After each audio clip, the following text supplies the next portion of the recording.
guys, welcome back to the channel, and today we're going to be reacting to Unpopular K-pop, unpopular opinions because BLACKPINK couldn't care less about the K-pop market.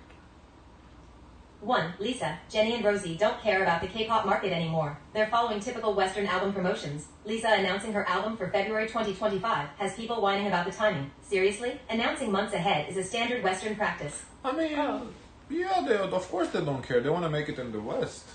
They transcended K-pop. How can you blame them for that? They're a global group right now. I wonder what's the strategy in just surprise drop versus letting people know, hey, it's coming. Well, in K-pop, it's not surprising, but it's usually maybe 2-3 weeks out we start getting teasers, you know. So I think it's not like, oh, you wake up Friday morning, oh shit, BLACKPINK drop. It's not that. It's that a couple of weeks in advance versus here it's months. Because for me, what I think of, if I say I'm dropping, then my competitor may want to drop, or you just let your competitor know, hey, don't drop, I'm dropping. Yeah, I think maybe it's don't drop, I'm dropping. Yeah, I think it's that. I think so.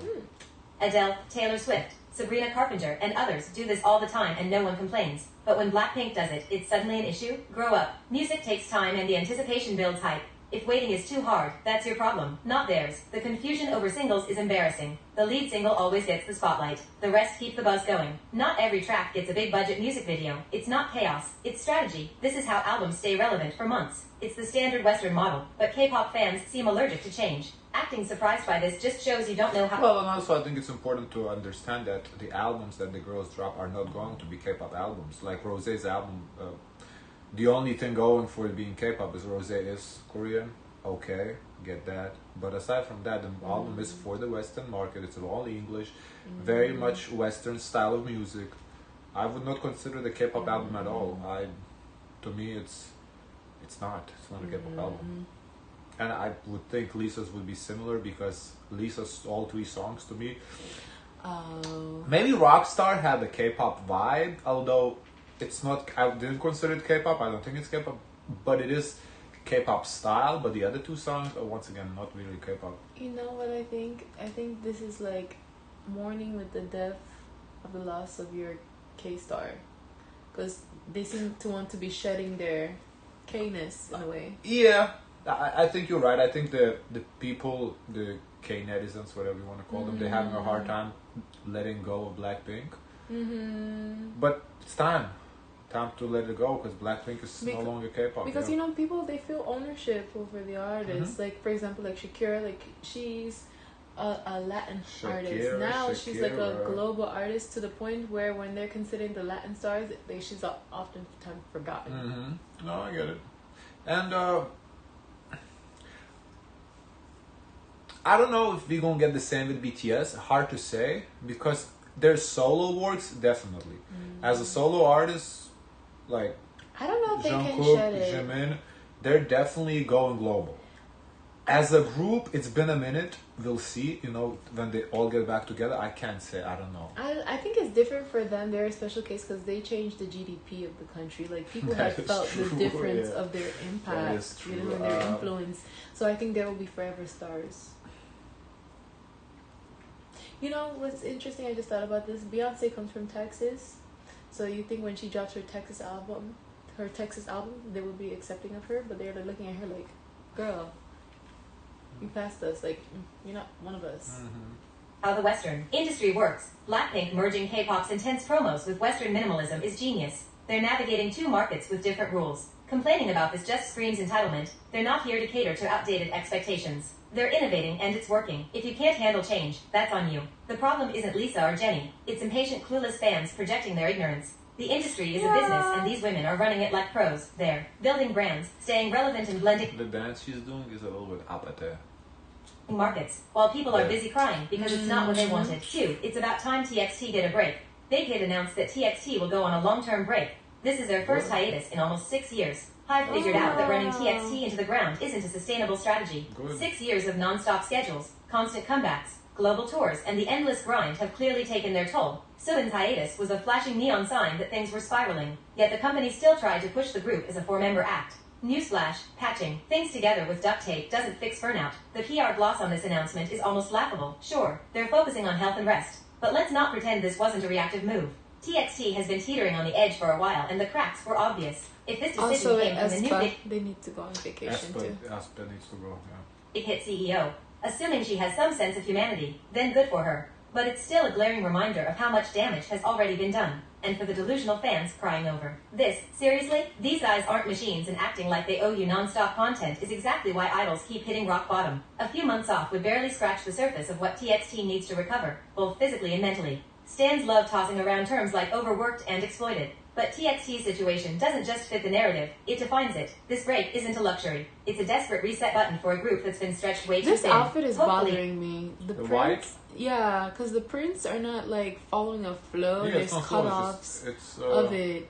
Just random stuff. Yeah, but it's a little bit awkward in some spots. Hyphen are next. 3. Fans want to live out their Mean Girls fantasies through 50/50 recently. 50/50 kicked off their first US tour, but it was met with a hate campaign. Why? Oh wow, they're doing a US tour. Wow. But this song popped in the US. Yeah, but it's a completely different group. So they don't care. They keep it moving. That is weird. Remember, the commentary was not many people knew the members anyways. So what would they know really? But the people who didn't know the members anyway, they're not going to go to the concert anyway. They don't care about the group like that. Well, to have a tour, you have to sell tickets to the venues. The venues have to believe you can sell the tickets. So if you're not selling tickets, the venue's going to close on you. That's so obviously they sold tickets. They're doing US tour? Wow. Or they believe they can sell tickets. People are upset with the girls for performing Cupid, complaining that it's unfair to the original members, which is peak performative clown behavior. I'm not upset about performing Cupid. I disagree. I'm more so surprised that they're actually doing American I'm tours. impressed, honestly. That's guts. I like a gutsy group. Hey, this guts, I agree with that. If you ask me, these fans are acting like a tract personally burned their childhood home and left a Cupid remix playing on repeat. Spoiler, K-pop is an industry, not a sanctified cult. Songs are products. Your faves don't own the music and neither do you. Nobody's out there staging hunger strikes when Broadway shows swaps their cast. But in K-pop, Exactly. oh no, suddenly it's doing But they will argue and fight and fuss who gets the role. Doesn't mean there's no commotion about it. But I new get the lineup point. dare to breathe near Cupid, the hypocrisy? Phew. The same people labeling the new members as undeserving are also out here pretending to care about justice for the original girls. Which is it? You can't scream abuse out one side of your mouth while harassing fresh talent out the other. These girls didn't draft their own contracts or hijack the original lineup's careers. They're just trying to do their job while dodging bullets from online trolls. The mental gymnastics here could earn gold at the Hypocrisy Olympics, and please, let's not act like y'all were day 150-50 stabs. The OG lineup didn't have this much devotion when they were active. Most of you were busy, memorizing TikTok dances to Cupid without a thought for the group behind it. Now that there's drama, everyone's a detective with receipts longer than an That's influencer's true. skincare routine. Ooh, The second the ex-members down. debut, if they even do, these same fans will move on to the next manufactured controversy. It's not loyalty. It's a toxic addiction to petty outrage. The boycott movement is comedy I gold. see that. Imagine claiming to be done with a group while simultaneously promoting them non-stop. That's not activism. It's free PR if you're so outraged. Log off, delete your hashtags, and go Wow. outside. Instead, you're camped Wow. online, dissecting every Go move the new outside lineup and touch makes. grass. It's pathetic. And now Do you here's have Amy this with the saying flow in your forecast. country? Like Go the weather, outside your and flow touch changes grass. daily, and so should your Tampax size. In my country, And let's everybody address- lives outside, so you don't need to go outside. It's this idea that lineup changes are some kind of K-pop Armageddon. Get a grip. Lineup switches are practically tradition in this industry. As a second-gen stan, groups used to swap members like they were trading stickers. And guess what? Fans adapted. Music was made and life went on. The 50-50 drama isn't revolutionary. It's just a new generation of fans embarrassing themselves on Twitter. 4. Kepler shouting situation is confusing. Oh yeah, we just saw this on the other reaction we did of K-pop news. Okay. Well, long story short, Shouting was announced to not participate in Kepler's December activities, and the statements from her companies are a hot mess. Her Korean agency Wake One claims Shouting is skipping Kepler's December promotions to focus on solo work in China. Seems straightforward, right? Wrong. Her Chinese agency clapped back saying that the decision for her absence wasn't about her solo projects, but was entirely made by Wake One. On top of that, they revealed that these plans were pre-coordinated with Wake One, meaning Shouting's solo activities weren't some surprise or clash with Kepler's schedule. To make it even messier, the Chinese agency went on to stress that they're perfectly willing to adjust Shouting's solo activities so she can participate in Kepler's group schedule if needed. Basically, they threw Wake One under the bus, implying that her absence is due to poor decisions on the Korean side. fans started calling out Wake One, but Xiaoting went on bubble apologizing while simultaneously defending her Korean company. This leads me to suspect that her Chinese company might be at fault here. They're not a real entertainment But she posted the Pinocchio though. So I feel like how she went apologizing if she was kind of calling them out. That's a little hypocritical. company. They're more like a dance academy. So maybe they botched up Xiaoting's solo schedules or failed to communicate effectively with the Korean side. Or heck, maybe they did this on purpose. Xiaoting's apology pretty much screams that this could be a classic trick from Chinese companies. They just sit back, wait for the idol to gain popularity in Korea, and then start pulling them back to cash in on their fame back in China. But let's not lose sight of the important stuff here. All these rumors about Xiaoting leaving Kepler are false. She's confirmed herself that it's just a break. So let's stop the doom posting, please. 5. I'm beyond excited for G-Friend's comeback. I can't believe we're getting a special album, promotions, and a concert. We're truly being spoiled. What a fantastic way to celebrate their 10th anniversary. G-Friend is undeniably one of the most iconic third-gen groups, boasting some of the strongest vocals and harmonies in the industry. They've also appeared on Killing Voice, and it was nothing short of revolutionary. Check our reaction, they performed guys. a selection of their songs, and it was pure perfection. You could really see how much the girls' singing has improved, especially VV's. Wow. The VV's members have shown Improved. Wow, So they weren't that good. I thought they already could sing. I was under the assumption that they were already that good. Yeah, that's interesting. remarkable growth over the past 4 years with their consistent activity, even compared to the other members who haven't been as active. But in the end, they all delivered an outstanding performance. Honestly, the contrast between second, third, and fourth gen is undeniable, and revisiting the Killing Voice episodes really underscores how much the industry has shifted. Back in the third gen era, every group had an identity so distinct you could recognize them blindfolded. Mamamoo's jazzy powerhouse vocals, Red Velvet's seamless balance of quirky and classy, Twice bubblegum pop perfection, Dreamcatcher's rock, and G-Friend's emotional storytelling. These weren't just performances, they were signatures. Even groups who didn't dominate the charts carved out a sentiment. Interesting what she's saying. I can't confirm nor deny. I'm not too familiar, but I do. I think so. You can confirm because when we go through their catalog, they have a sound. When we react to G-Friend, there was not like a DVD. We didn't get like a rock, Right. a jazz. We got, a Okay. sound. Fair point. I'm more so what I want to say is that I do not like when groups don't have their identity. Oh yeah. That's where I kind of was heading. Because nowadays, Treasure 2 is pissing me off. They're completely switching things up. And it's just I don't know, any 5th gen group, Boy Next Door, Rise, Zero Base One, pick them up. One song they drop, oh shit, I like it. Next song is they're in middle school. It's like a middle school song. I'm like, what? What are we doing? That's really annoying because you can't really like a group because you don't know what they're going to drop. You like one song, the next song is trash. So it's it's really annoying. I like when I know what I'm going to get.